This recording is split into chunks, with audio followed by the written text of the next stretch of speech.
In this video, we are doing something that I have been working on for the past month. I have finally maxed out the Battle Pass inside of King Legacy. I know, this is crazy that it took me a month to do, all the way from rank 1 all the way up to rank 65, which is the current max. Hopefully they'll add more later, or hopefully they'll just change it out to a new Battle Pass. But I have finally managed to max it out after I started playing this game a month ago. Actually, getting pretty close to 2 months, to be honest. This is my first video on the game. But this took me an incredible amount of time to do, so if you haven't already and you do enjoy this video, please drop a quick like and subscribe. It is free and it does help out the channel. But let's go ahead and get started. I'm actually quite surprised I managed to beat the Battle Pass before they removed it. Because when I first started playing, I clicked on like a video that was really old, like several months old, and they had the Battle Pass running. So I thought it was gonna end before I could manage to beat it. So I'm incredibly glad that's not the case. And I do know they just recently added 15 more levels, like right before I started playing.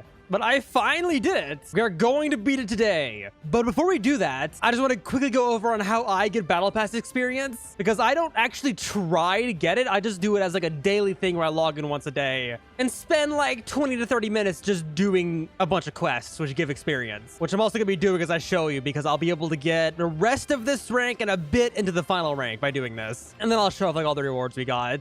But starting in C1, the first quest I do is this one right here, which is to kill 20 soldiers. I just ran it, and it's not too difficult. It only gives a little bit of experience, so it isn't the most worthwhile thing, but it's better than nothing. Next one I do is this one, which wants me to go over to this island right there, and it just wants me to talk to this old man right here.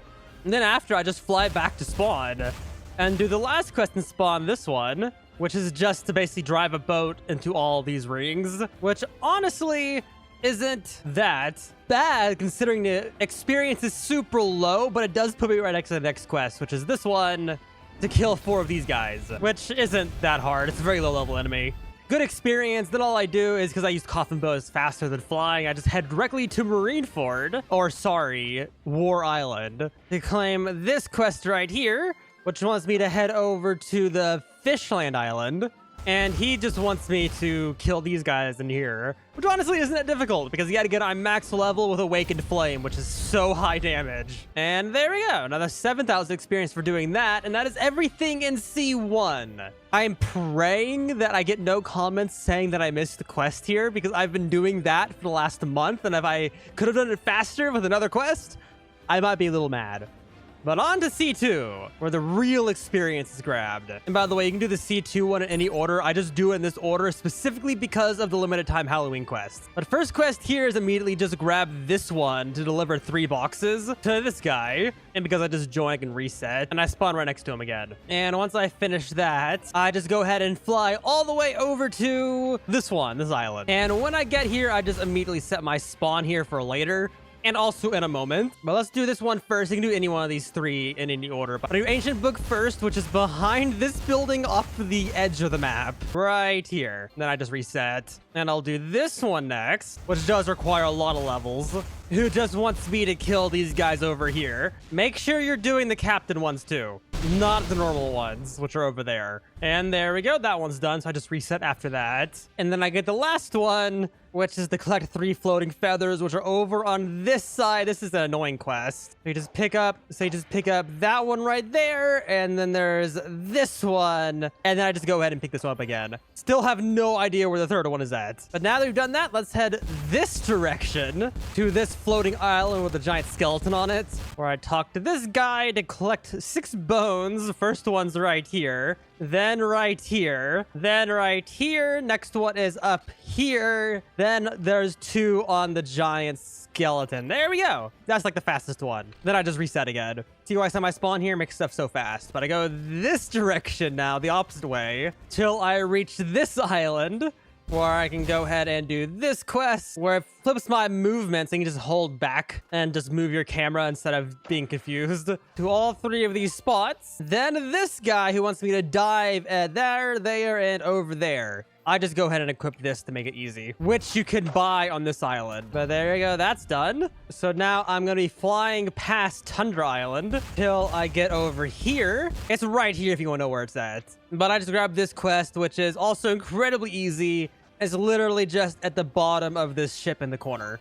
So once I do that, I just teleport home, which puts me here to do this quest, where I just head back over to the spawn area in C2 and collect 3 posters. There we go. And I just head back over to where it took me earlier to do this quest, which wants me to kill Joey 3 times. And there we go. That's done. That's 11,000 experience. That one's very good. In fact, I now have 64. There we go. Sea King Fin, the best one I could have gotten. Like, actually, that is the best job I could have gotten. But after you do that, just fly over to Soldier Headquarters, this one right here, and claim this quest to kill this guy 3 times. Just to let you know, if you're leveling up still, like you're new to the game and you're still trying to get max level, do the daily quests as soon as you unlock them, like all of them, because they give so much more experience compared to the normal quests. And all of these are incredibly easy. I mean, this one is literally just kill this guy 3 times, which you should be doing anyway if you're new to the game. Meaning until I do this a lot, because I have 24 of the totems. And there we go. And that should be the end of the quest if the Halloween event is gone, but because I still have it, and hopefully it'll be here for a bit longer, I'm gonna go ahead and fly over to the Halloween Island, which is right there.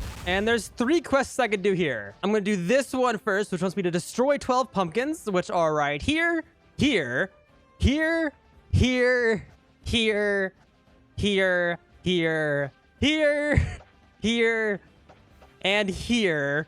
And the last 2 are here and here. Very easy quest. It also gives candy. But once you do that, I'm going to go ahead and skip to the 3rd quest on the list, which wants me to head over to this island, Skull Island, and just kill 12 of these pirates. Okay, there we go. Okay, there's only 1 more quest. This has taken me a bit. But I just fly back to the Halloween Island 1 more time, and I go ahead and claim the Left 4 Dead quest. Then you just reset, which puts you back over here on this island, right next to where these enemies spawn. See what I mean? Setting your spawn here was worth it. You don't have to fly back. And there we go. And now my experience is much higher than it was. I'm on to the next rank, and I'm already pretty far into it. Now, because I'm out of quests, there are 2 more ways to get experience. You can get them from like sea events, like sea beasts, ghost ships, hydras, stuff like that. But it doesn't give a whole bunch considering how often they spawn. So how I'm going to do it is I'm going to go ahead and look for raid groups because I'm still trying to get crab armor. I haven't been trying too hard because I've been playing other games also. But I have run a decent amount of rounds. Oh yeah, beforehand, I actually got a few new items too. I'm guessing I'll show everything they added past level 50. So we have the polar bear hats, which honestly, because of the rarity, it's not that good. Better than nothing though. But considering how far along it is in the battle pass, not good. Can't even pay to win it. Then I get the stealth cape, which is so good to me while to find it, but not too bad. 12% damage reduction and 8 run speed. And if I go ahead and equip it, it's actually really cool. A nice little cape. I also now know who this is. I thought it was Lucy's cape, but it's actually Sanji's cape when he transformed. But very cool. It has movement speed and damage resistance. And the upgrade isn't too bad. I'm just very poor. Double run speed and 8% less damage taken. Not too bad. Then after that, we have the sword. I actually see a lot of people trying to trade for this sword and also saying to use it because it's actually really cool. It teleports me too after you do the move. That's nice. And we have a wicked eruption. That is awesome. I haven't actually tested the damage yet. What's the upgrade? If I can afford it, I'll do it. I can. That's actually not that bad either. Yeah, we'll craft that. 15% more damage. Awesome.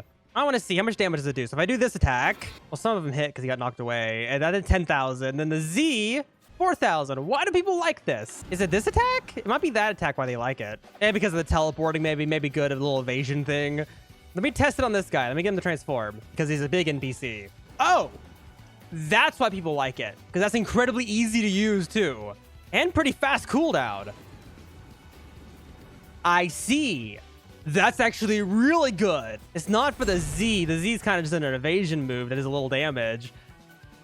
The X on big NPCs, that's where it's at. If I did on a small NPC there, only 15,000 because of the knockback. Big NPCs don't take as much. That's good for raids. I like that. Yeah, look at that. It's not taking any knockback, so all the damage gets applied. And also the bigger hitbox makes it to where all the hits actually hit. I bet that's even better on like the crab. That's awesome. Cool. Well, there's one more item I can get, which is the Empress Kimono. So I'm excited to get that. But I do need to get more experience, so let me go ahead and do that real quick. And there we go. No crab armor on the first attempt, but we do get 5,000 past experience, which is a decent amount. Okay, there we go. Second run, another 5,000 experience. Every 2 of those I get 10,000. So essentially, I need to run 20 more of those. That is quite a bit. How that works, I'm at a public server and this guy paid for a Hydra spawn. That means I can also test out this weapon on Hydra. Let's see. Ooh, very good still. Yeah, that's really good. I mean, look at that. 600,000 damage before I lost my combo. That is amazing. Battle Pass sword, definitely worth it. It's also technically free because it's on the free line. And there we go. Another 7,000 Battle Pass and a high tier chest, which gave me Seeking Fin. Awesome. There we go, finally. Honestly, not that good for Battle Pass experience, but I need it either way because this is one of the last swords I'm missing, which is the Nightblade V2. I still don't have the drop for it. We also get 4,000 for doing Sea Beasts, which is nice. All right, this might be the most insane trade I've ever done, just on level of value being transferred. I am trading 17,800 gunpowder for 3 Hydra Tails, which is worth 12 Sea King Fins, for 3 Phoenix Tears, which are worth 5 Sea King Fins, and then 12 Sea King Fins. This is actually insane, because I've been AFKing the gunpowder for the past few days on and off, and I just got an insane amount of drops for it. Look at that. 3... Oh my lord. I don't even really need gunpowder anymore. But that was incredibly worth it. So my total value across all of these, according to the current Fin Converter trade value, is 77. The lowest I've ever seen a crab armor is 80. I'm still hoping to get one myself, but it's incredibly rare. But look at that trade. That was a good trade. And that was also a slight overpay too. It was about almost 500 gunpowder per Sea King Fin worth of value. It is normally about 400, but that was definitely worth the overpay for the bulk trade. All right, it's the next day, and look at this. We are incredibly close to rank 65. And all we have to do is, because it's the next day also, all my quests reset. So all I gotta do is do one singular quest, and then we will have finally beat the Battle Pass. And there we go. We get 1 legendary fruit and the Empress Kimono. I do not know what the Empress Kimono does, and I want to see what legendary fruit we get. Hopefully it's not a Phoenix, because I already have enough of those. Dragon, nice. So there we go. Collect that. Now we have 5 of those. And let's take a look at this. This is a legendary item. That's a lot of different things. Okay, reduce damage by 17%, 5% fruit damage, and also run speed. Okay, well, let's go ahead and equip that. Yeah, that is really cool. That's Zoro's kimono, so it makes my swords very fitting. And let's see, how much is it to upgrade it? Dang, that's expensive. My lord, I'm not doing that this video at all. That's expensive though, my lord. Those Phoenix Tears are not easy to get. But if we upgrade it, we get 5% more reduced damage, 5% more attack, and then plus 4 more run speed. Honestly, not that bad. But yeah, for now, I'm not going to upgrade that, mainly because I don't have the materials, but also because I'd rather use these Phoenix Tears to try to get crustacean armor if I need to trade for it, which overall is much better, but we finally got it. That makes me incredibly happy. Also, let me just go ahead and do something real quick. There we go. I love the anime capes in this game. Very satisfying. Oh yeah, because this is technically right after I did the gunpowder trade. I already have 3,000 more. AFKing is very profitable. But yeah, so glad I actually managed to beat it. Now I only have 2 items I do not own. The Dark Sentinel armor and the Crustacean armor, which I will hopefully either be getting or trading for soon.